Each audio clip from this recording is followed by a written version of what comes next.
Halos patayin niya ako. Ganyan. Kinapunan ko ng laway ko sa pamamagitan ng bibig ko.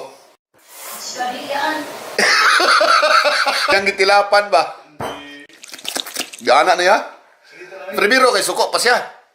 Gibalikan niya tong laway.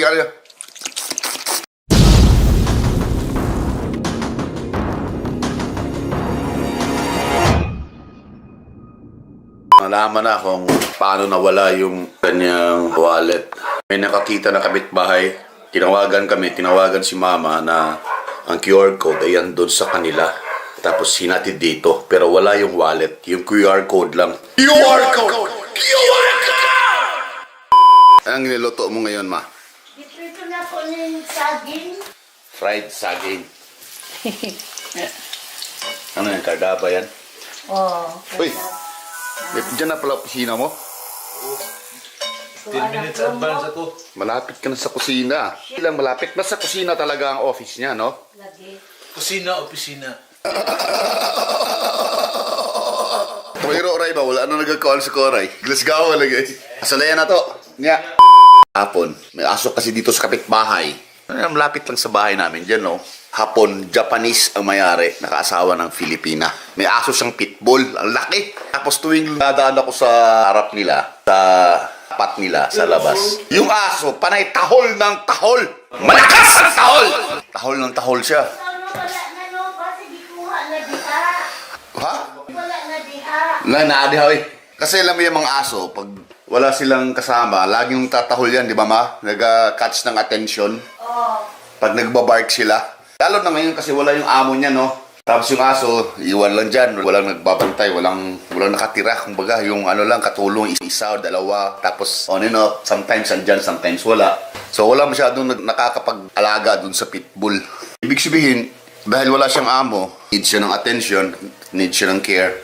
Kaya lagi nagbabark. Tapos lalo sa akin kasi minsan inaasar ko yung aso.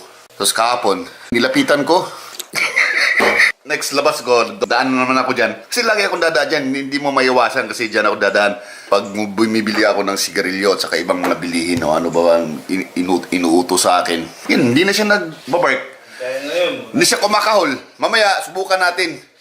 Daan tayo doon, tingnan natin kung kakahol pa yung aso. A few inches later.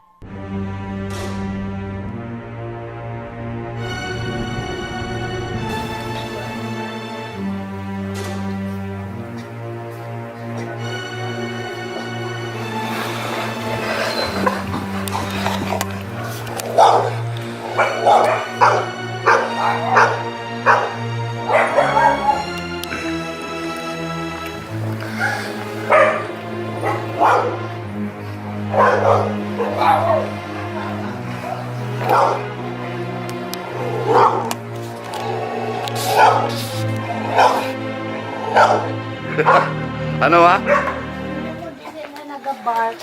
Ewan ko, kahapon di mo nagbark yan. Gikapoy. Ha? Gikapoy. Ba't ngayon nagbark siya? A few inches later. Ako, karga niyan. Ito na mga puti akong giuna ba? Nagawas? Oo, ayun na. Ina, sundon ta ka? Ha? Ayun na. Ayun na. Kanira? Uy, naapa. First ko alam Kini? na.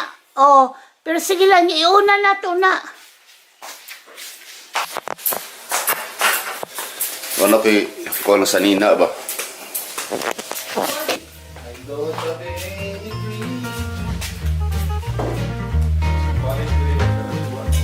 Gani. Abuti kwarta? Mainit na ta.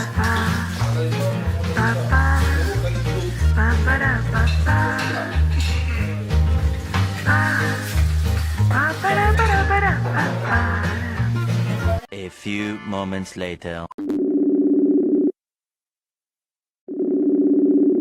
Oh, Saban, musta? Abot ako dia diretso na ta dito. Anak tirada. Sige, paabutan lang ko na kay apa mo gud may gibuhat god kay basi makmak pod wa po'y klaro say manawag lang kalit. Klarohon ako karon kung wala may trabahoon. Naa sig sa Monday or Saturday ta ha. Schedule mong good. Yawa eh. Schedule. Busy na kay ka bay. Ha? Busy boy na kay ka. Dili man. Kuan na karon.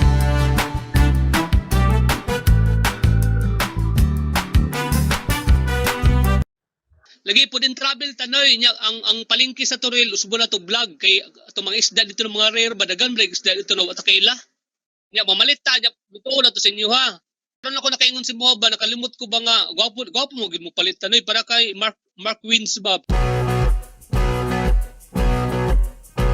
So guys, so we are here in Catalolan Grande, the new barangay here. We're gonna eat some good food and we're gonna have discover some new places and tourist spots over here. Pa-deliver mga isang seafoods. Crab, niluto niya, ano ba? Pasayan. Pag matutag Toril, palito na to. Yan, luto na to sa inyo ha, di ba? Para na story ba? Para to sa samal na to, nagsugod ng jukebox. Di ba? Palito to sa samal, di ba? Inato ba? Para Mark Winstrada ba? So we're gonna eat some food guys, come on.